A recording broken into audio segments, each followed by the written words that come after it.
President Donald Trump is turning up the heat on NATO allies, demanding a radical shift in how Europe pays for its own defense.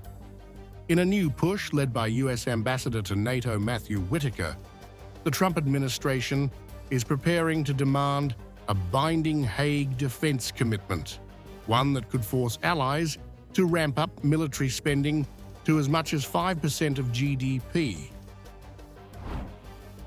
From the White House, the message to Europe is clear: pay up or risk the consequences.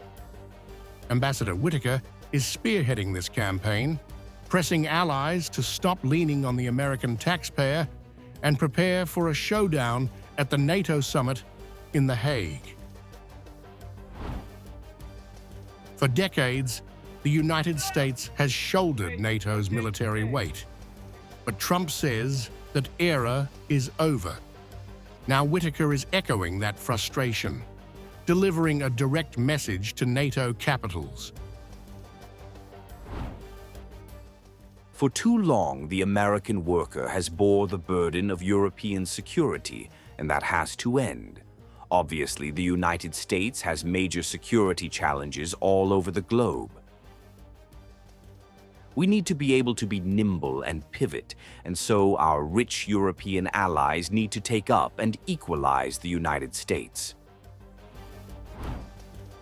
Speaking to News Nation, Whitaker warned that wealthier European countries must match US contributions, calling the planned Hague summit a chance to lock in Trump's vision for a tougher alliance.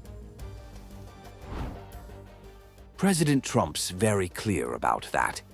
This new Hague Defense Commitment that we're planning on having all the heads of state and governments sign and commit to is a huge step in that direction. The White House says this isn't just about spending more, but spending smarter. Whitaker called for rebuilding NATO's industrial base and investing in mobility and cyber defense. But allies are wary.